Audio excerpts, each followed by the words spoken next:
En la nube. Ok. Entonces, pues vamos a continuar.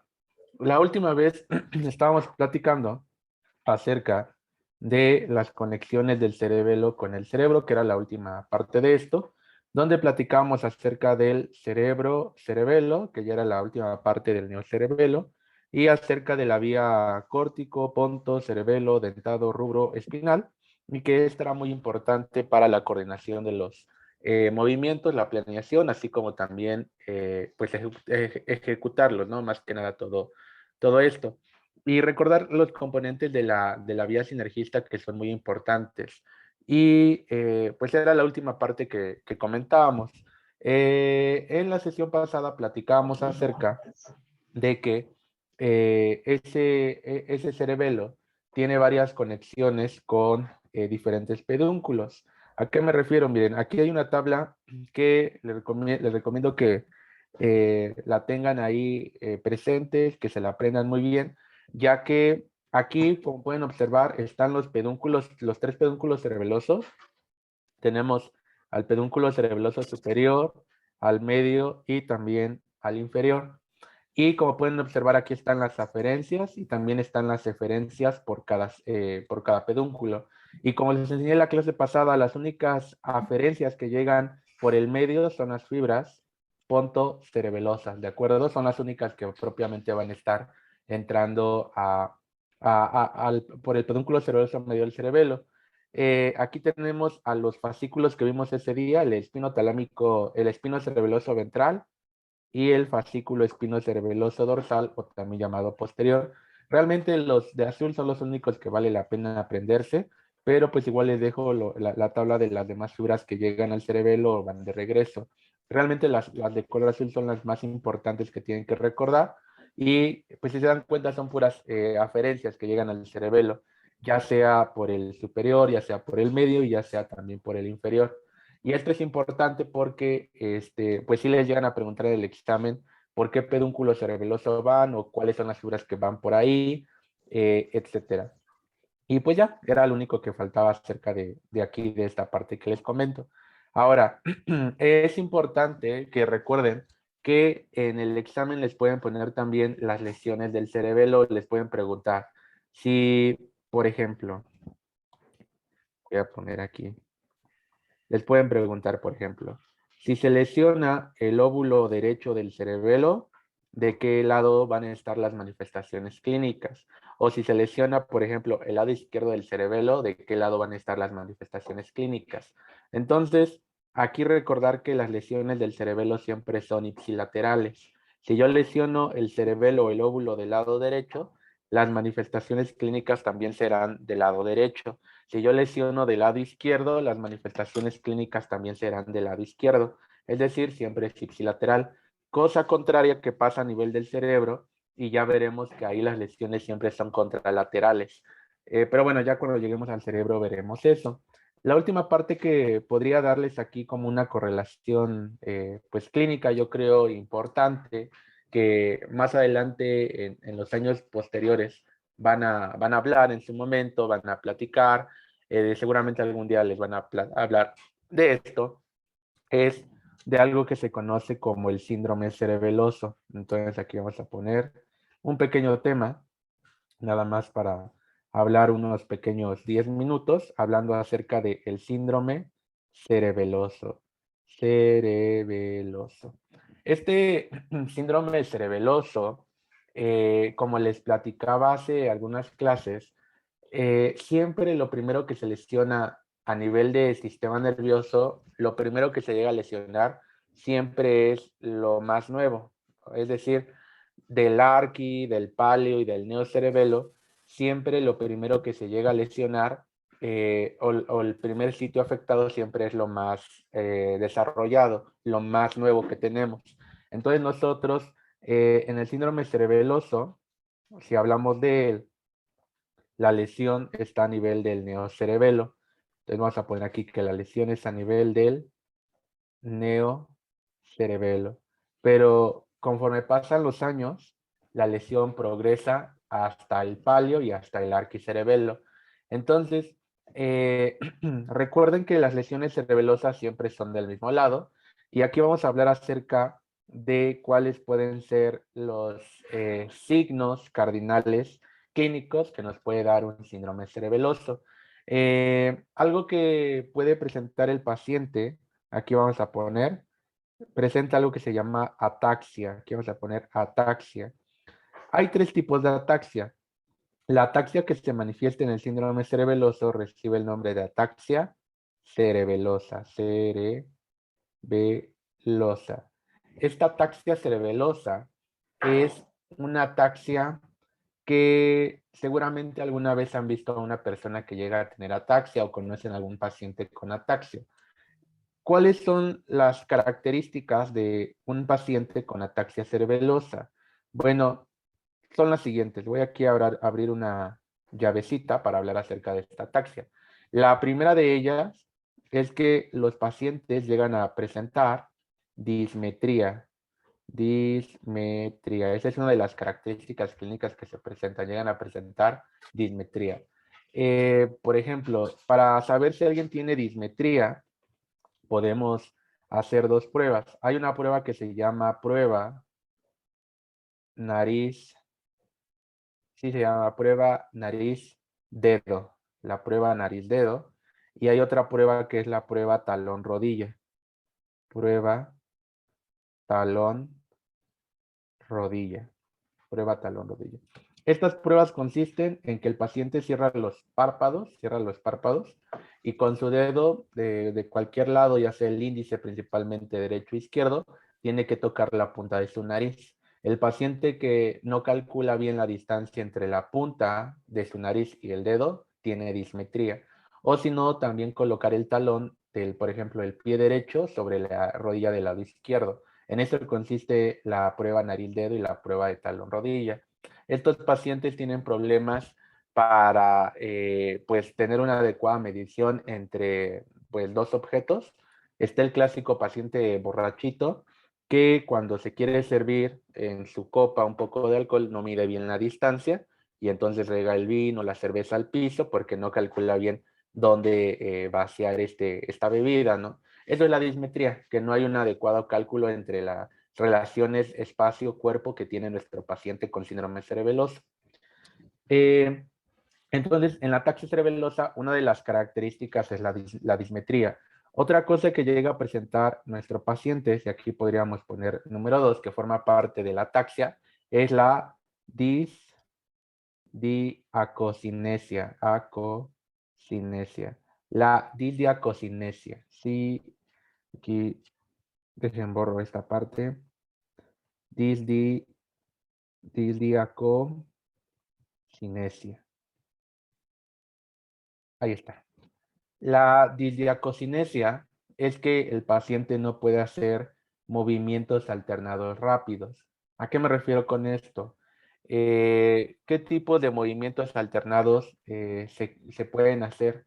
Si ustedes le piden al paciente que supine y prone, supine y prone, supine y prone, supine y prone, supine y prone, no puede hacerlo. Incluso con las dos manos, que haya supinación, pronación. O sea, esto cualquiera lo puede hacer. Los movimientos rápidos, ¿no? Que ya pueden hacer, pues, hacer uno con este control, no lo puede hacer.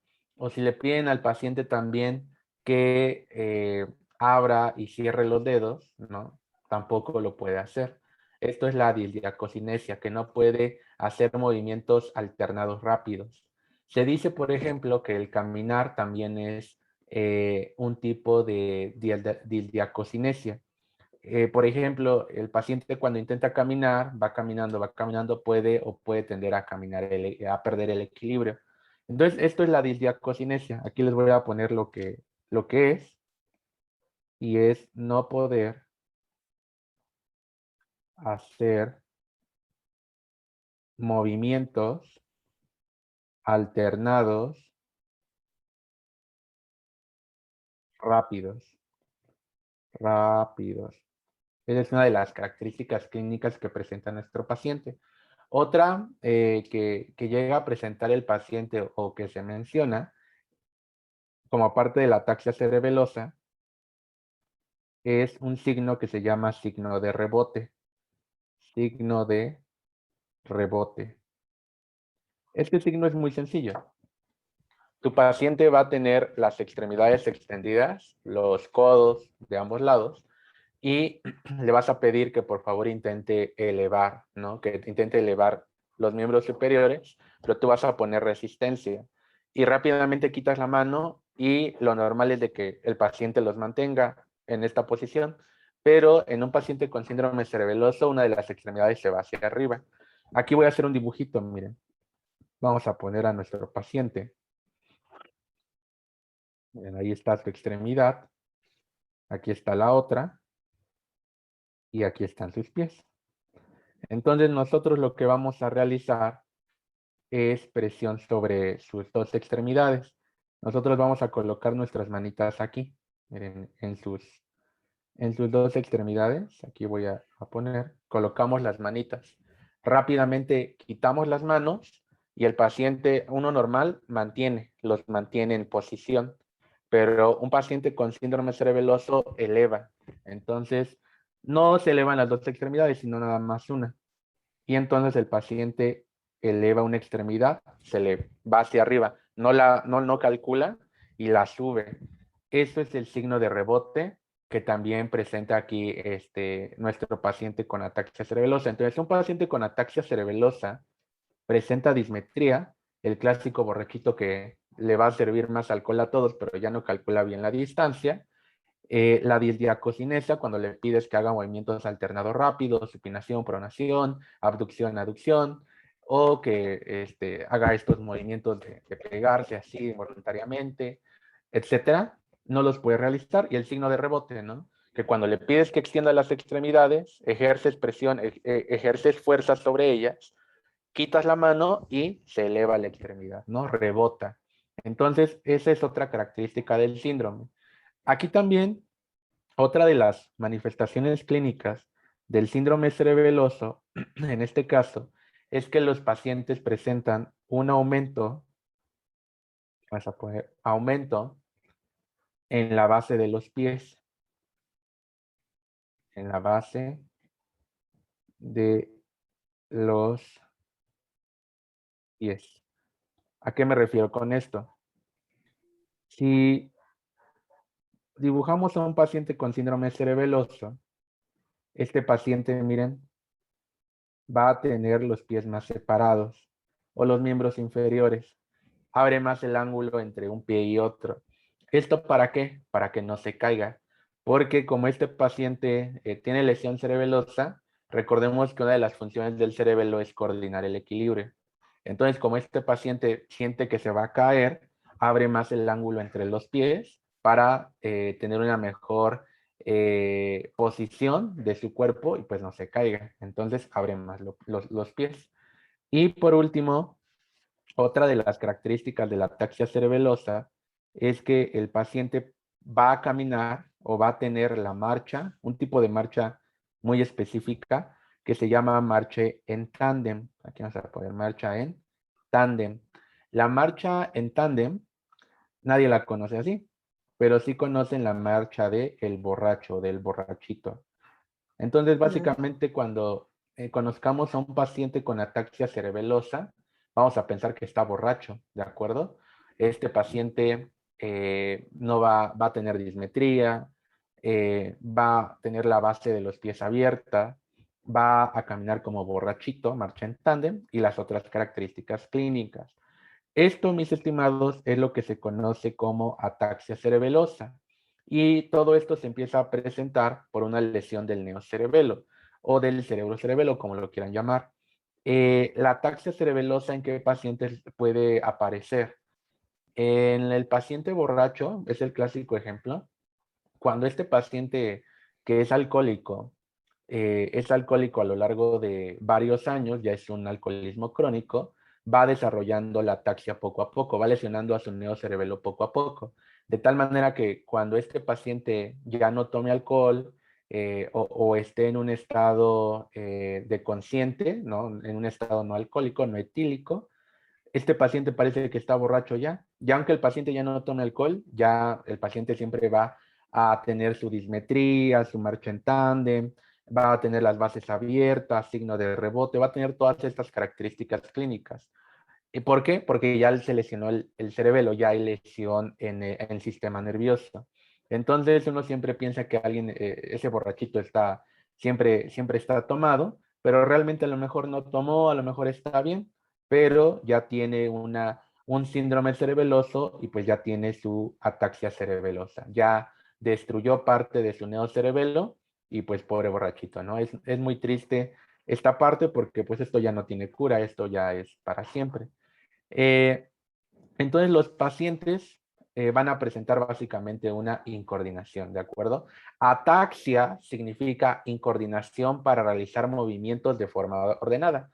Por ejemplo, estos borrachitos, si les pides por favor que se vistan, les va a costar mucho trabajo. Ustedes se visten, se ponen su pantalón, su cinturón, su camisita, un suéter, o ustedes van a ir caminando. Caminar es algo, o es un movimiento ordenado, ¿no? Primero mueven un pie, luego mueven otro pie, y así se van, ¿no? Y así se van.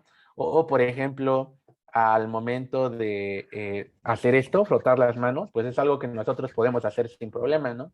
Pero a ellos les va a costar hacer esto, como que van a pensar que primero va esto y luego esto. Si se dan cuenta, los borrachitos, cuando es alcohólico, van haciendo los movimientos más lentos, porque los tienen que pensar más y tienen que decir, ah, ok, ok, y así, ¿no? Entonces, esta es parte de la clínica que presenta un paciente con síndrome cerebeloso. Por ahí hay algunas preguntas, a ver. La doctora Cecilia, creo que quiere preguntarnos algo. Adelante, doctora Cecilia. Buenos días, doctor. Buenos días. Disculpe, entonces ¿este síndrome es muy común o es apenas como que nuevo? No, es más común de lo que uno pensaría. Yo la verdad solamente en los pacientes que he visto el síndrome es en alcohólicos. En otro tipo de pacientes, por ejemplo, el cerebelo recibe irrigación. Hay pacientes que a lo mejor pueden desarrollar placas de ateroma en las arterias que irrigan el cerebelo y el cerebelo se queda sin irrigación. Entonces, en ellos también, si las arterias son arterias que irrigan el neocerebelo, también se puede presentar este síndrome cerebeloso. Pero este síndrome, o sea, no se acaba de descubrir, es ya de hace muchos años, ¿de acuerdo? Podríamos decir que ya tiene como, se ha descrito desde los 1950, 1970 para acá, pero no es nada nuevo, ¿no? Este, ¿Y qué más quiere preguntar? Nada más era eso, gracias. ¿Mm? Muy bien. Bueno, entonces, pues son un caso, ¿no? Este síndrome cerebeloso. Entonces, mis estimados, no, aquí ya se los dije, pero igual, aquí les voy a poner la definición de ataxia para que no la vayan a olvidar. Acuérdense, ataxia significa incoordinación y coordinación para realizar movimientos, para realizar movimientos de una forma ordenada, de una forma ordenada, ordenada, ¿de acuerdo? Eso significa ataxia. Eh, Nosotros para evaluar un movimiento, por ejemplo, flexionar el codo, caminar, levantarse de la silla, siempre se le estudia cuánto tiempo dura, si estos movimientos los hace con mucha intensidad o con poca intensidad y cómo es la dirección. Pero bueno, nada más les doy la definición de ataxia. La ataxia cerebelosa es un tipo de ataxia. Existen otros dos tipos de ataxia. Los otros tipos de ataxia que van a ir estudiando conforme avancen en la carrera es la ataxia vestibular, ataxia vestibular y otra ataxia que es la ataxia sensitiva. Sensitiva, ¿de acuerdo? La que a nosotros nos interesa el día de hoy es la ataxia cerebelosa, ¿de acuerdo? Este paciente cierra los párpados, le dices que con su dedo índice se toque la punta de la nariz, ¿no? Que haga este movimiento. Nosotros podemos hacerlo, pero si le dices a un borrachito, a un paciente con síndrome cerebeloso, no lo puede realizar. Eh, los pacientes con lesión cerebelosa también presentan un signo característico. Miren. Hay un signo que quiero que no se les olvide porque este sí lo llegan a preguntar. se llama signo de Romberg. De Romberg.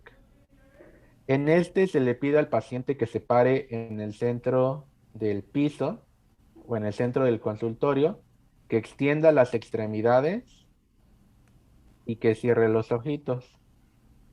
Hagan de cuenta hacer esto así.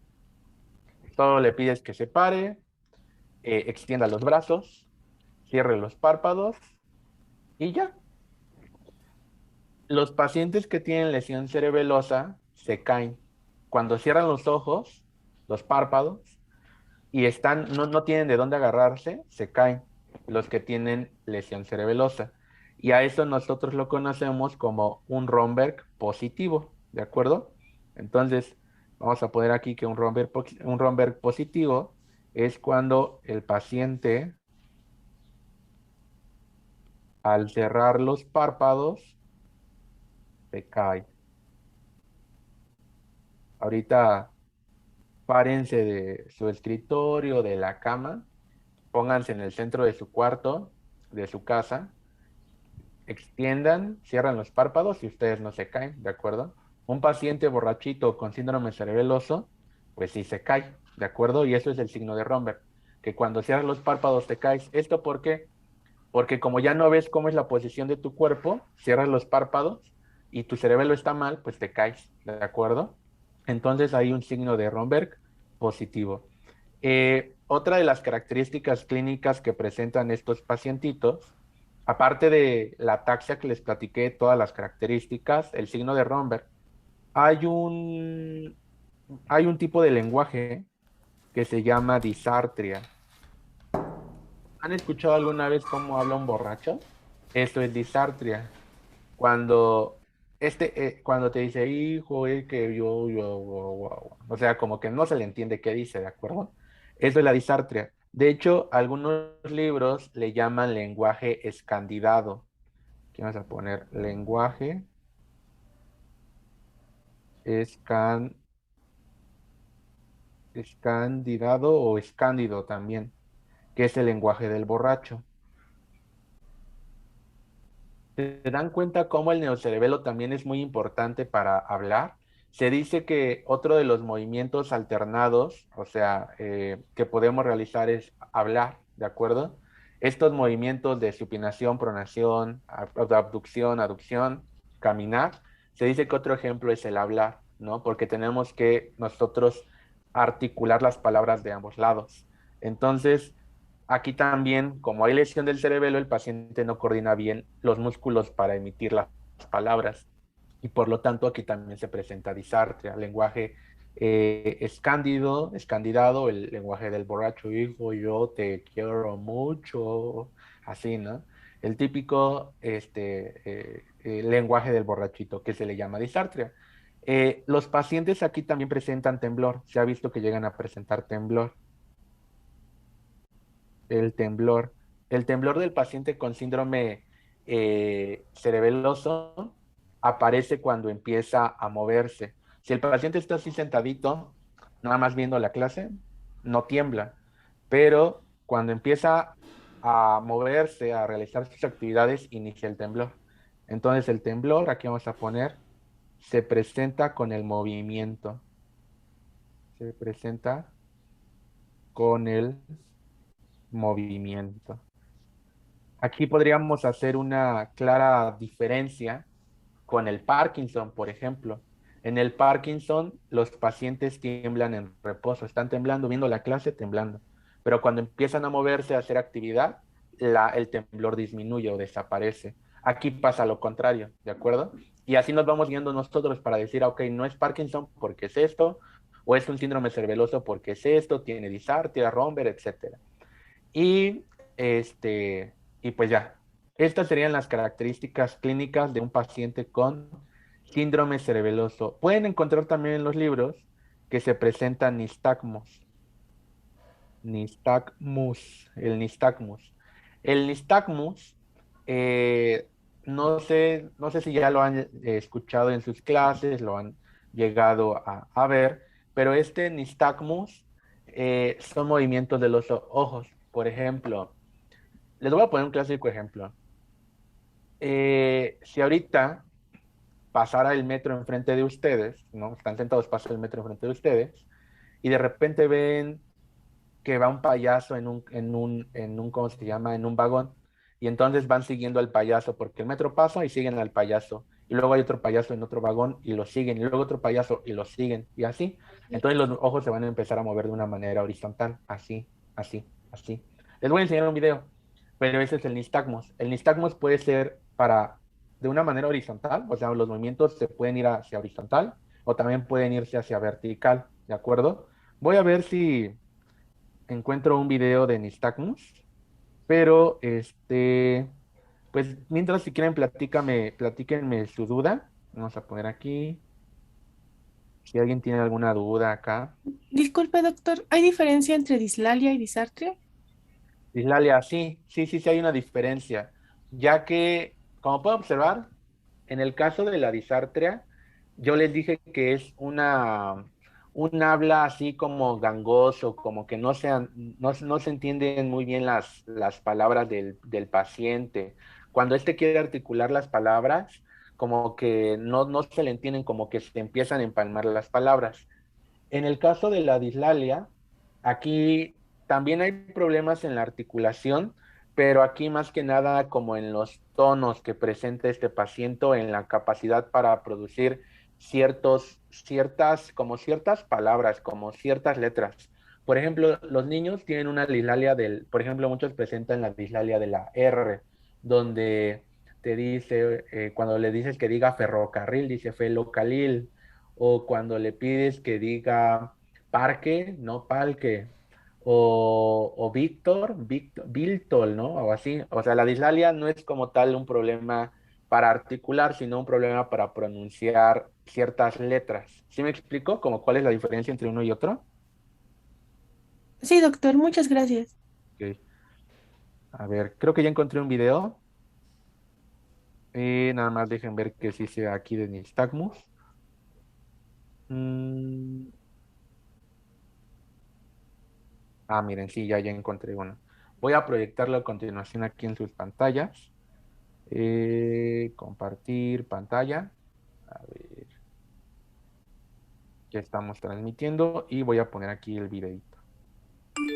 Estamos compartiendo. A ver, ahí va, ¿eh?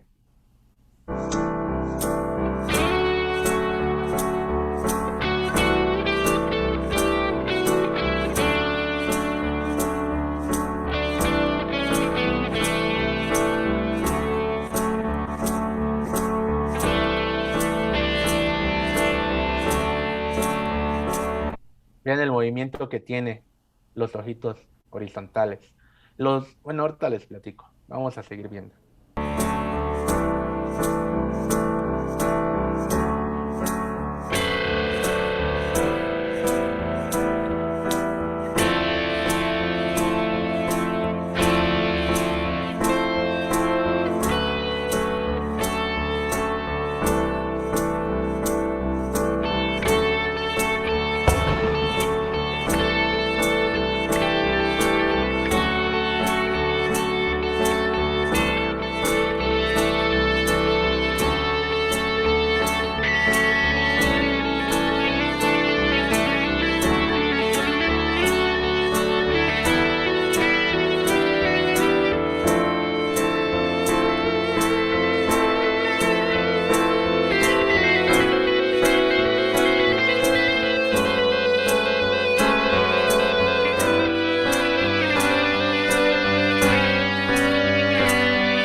Ya. Vamos a realizarla. Nosotros en este caso examinamos 5 posiciones. También elegimos un objeto con el cual el paciente pueda fijar la mirada. Le pedimos 5 posiciones. Mirada central, mira acá. Mirada hacia la izquierda. En general 30 grados, donde la carúncula, en este caso del ojo derecho, debe todavía observarse. La esclera que queda entre la carúncula y la córnea. Y nos quedamos un rato ahí y observamos el movimiento ocular si es que aparece o no aparece. Volvemos al centro. Ahora lo hacemos hacia la derecha, 30 grados, Recuerden de que tiene que verse a una esclera, en este caso en el ojo izquierdo. Y nos mantenemos ahí un rato y observamos la aparición de nistagmo. Volvemos al centro, mira vertical ascendente, observamos un rato si es que aparece movimiento de tipo nistágmico. Y después vertical descendente, recordando que siempre hay que levantar los párpados superiores. ¿Cuál es el error que más se comete? Es que uno al hacer los movimientos llega y rápidamente cambia en la posición y no se queda el tiempo necesario para observar el nistagmo. Ese es el error más frecuente de la evaluación del nistagmo espontáneo. Listo. Como pueden observar, hay varios tipos de nistagmo. Los bebés, por ejemplo, tienen un nistagmo muy pronunciado y en ellos es normal hasta cierto punto el nistagmo que presenta. En adultos también se puede provocar el nistagmo.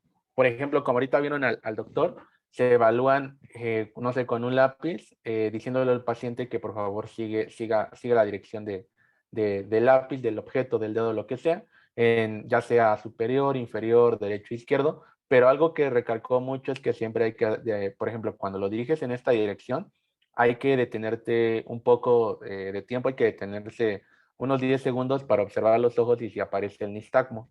O del lado izquierdo hay que esperarse, no hacer esto, luego esto, luego esto, luego esto, presionando al paciente rápido, no. Hay que esperar cierto tiempo para evaluar a ver si llega a presentarse el nistagmo. A veces no se presenta, a veces sí. Si se llega a presentar, no hay problema, igual es normal. Pero como pueden observar, o aquí en el, ¿cómo se llama? En el lienzo, en los apuntes, les menciono que los pacientes con, ¿cómo se llama? Con síndrome cerebeloso presentan nistagmus. Entonces, el nistagmus es un temblor de los movimientos oculares de los ojitos que aparecen en estos pacientes y se debe a una incoordinación entre el cerebelo y los globos oculares, en el caso de un síndrome cerebeloso. Entonces, los pacientes aquí también presentan nistagmus, que es el temblor ocular. Temblor ocular. Y el nistagmo es un tema fascinante, o sea, es muy largo, nos da para mucho. Pero pues ustedes no tienen que saber más qué es, o sea, que es un temblor en el ojito. Ya después van a ir aprendiendo, van a ir puliendo esto y van a ver un poquito más acerca de este tipo de nistagmos. Entonces, Doctor, pues, doctor, una duda. sí, Entonces, o sea, sí es normal tenerlo, ¿no? ajá. En O por reposo, por ejemplo, ejemplo, si les empieza a temblar el ojito, eso no es normal. El nistagmo es normal cuando te lo provocan. Por ejemplo, cuando les digo, sigan mi lápiz, ¿no? Así. Entonces, yo voy a estar dirigiendo la mirada hacia arriba. Entonces, a lo mejor pueden empezar a temblar, o hacia abajo, o a la derecha, o a la izquierda. Ahí ya tú lo estás provocando. Pero si tú, el paciente, está así sentadito y ya le están temblando el ojito, la pupila, pues eso sí no es normal. Entonces, el nistagmo, hay varios criterios para decir si es normal o no es normal, pero en reposo no es normal, a menos que tú lo provoques. Si un día vean los ojos de una persona que a lo mejor van en el metro y le dicen a la persona, sigue el metro, sigue ese vagón, y van a ver cómo la persona dirige la mirada hacia ese vagón y empieza a ver cómo pasan los demás vagones, entonces va sirviendo y los ojitos se empiezan a mover así, rápido, rápido. Entonces eso es nistagmus también, que es provocado por el metro que en este caso está pasando. Por ejemplo, si ahorita ponen sus presentaciones de PowerPoint de su doctor o de lo que van a exponer y las pasan así bien rápido, así rápido, rápido, rápido, rápido, rápido, sus ojitos van a empezar a moverse bien rápido porque van a tratar de leer y pasa una diapo, luego la otra rápido y pasa otra diapo y así rápido, rápido, se mueve bien rápido. O por ejemplo, si tienen capturas a lo mejor de preguntas, de exámenes así que hayan tomado y las empiezan a ver para repasar rápido, ven rápido así, pero van cambiando la imagen. Entonces ven la pregunta, listo, ya está la siguiente, ya está, ya la leí, siguiente, esta ya la entendí, siguiente. Entonces los ojitos también se empiezan a mover